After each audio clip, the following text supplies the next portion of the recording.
Most of you have actually heard about Botox. Today we are going to illustrate how we actually administer this medication. Dr. Soko frowning emuko.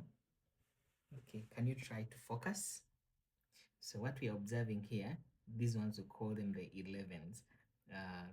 This muscle here under, it's called the procerus, and across here we have the corrugator supercilius muscles. Usually when you're trying to focus, these muscles contract and they create these 11s.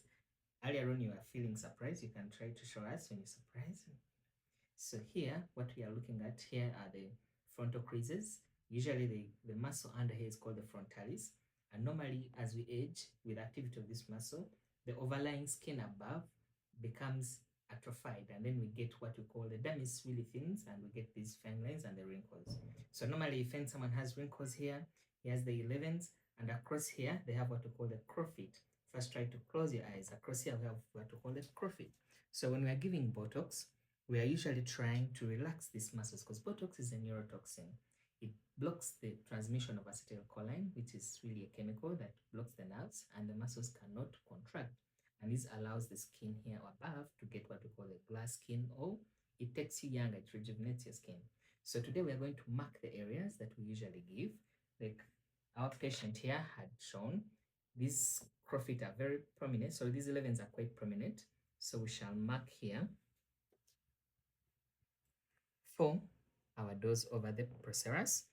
And across here, we have the corrugator superciliary muscle. So we shall mark here and here. Shall also mark here and here. Normally, we follow the midline of the eye because you're trying to avoid some blood vessels that cross. You don't want to give within the blood vessels.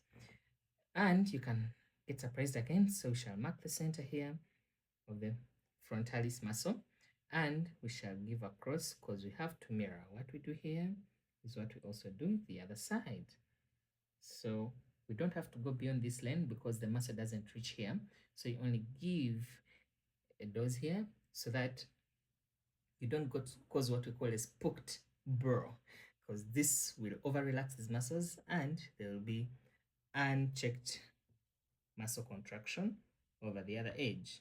And remember, we shall also give our crowfeet across here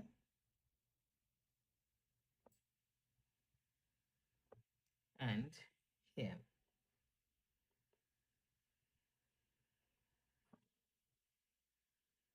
Always remember the nasalis muscle, which is usually here, as you can observe.